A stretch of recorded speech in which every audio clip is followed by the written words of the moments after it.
Wali Kota Banjarmasin didampingi Kepala Dinas Kesehatan Banjarmasin, Wan PLT Direktur Rumah Sakit Sultan Suryansyah, meninjau ruangan isolasi untuk pasien COVID-19 di Rumah Sakit Umum Daerah Sultan Suryansyah.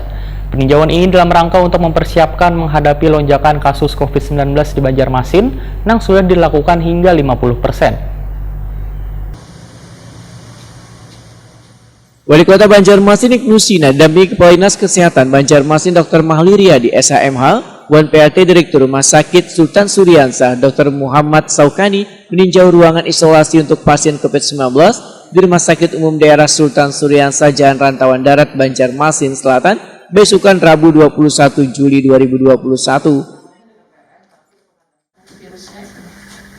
Ada alat filter namanya.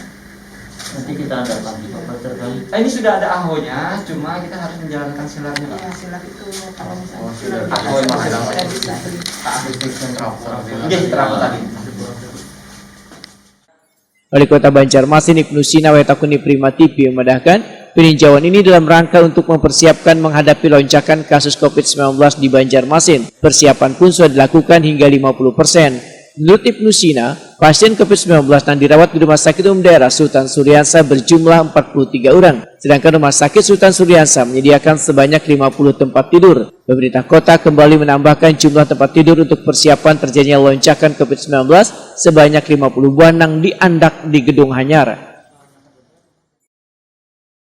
Memang ini bagian dari persiapan kita menghadapi lonjakan peningkatan COVID di Banjarmasin sesuai dengan arahan Pak Presiden saat itu di Zoom meeting, kemudian juga Pak BJ Gubernur untuk seluruh kabupaten kota mempersiapkan diri, dan kami juga sudah memanggil seluruh pimpinan rumah sakit se-Banjarmasin untuk meminta disiapkan kapasitasnya ditingkatkan jadi 50% dari kapasitas yang ada di masing-masing rumah sakit.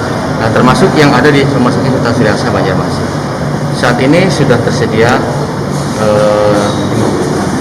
50 tempat tidur. Kemudian pasien hari ini ada 43 orang yang ada di sini. Kemudian tadi di lantai 3 itu bagian dari persiapan kita, yaitu penambahan sebanyak 50 tempat tidur lagi kalau seandainya terjadi lonjakan yang sangat besar untuk pasien-pasien yang ada di Rumah Sakit Sultan Suryansyah Banjarmasin. Kemudian lantai 3 dan lantai 2 itu dimaksimalkan untuk penanganan. Jadi gedung ini, gedung baru ini kita fungsikan semua untuk penanganan COVID. Ibnu Sina menambahkan, supaya pelayanan maksimal di Rumah Sakit Sultan Suryansyah, jika nantinya terjadi lonjakan COVID-19, maka akan merekrut sumber daya manusia sebanyak 50 perawat, 5 dokter umum, 4 bidan.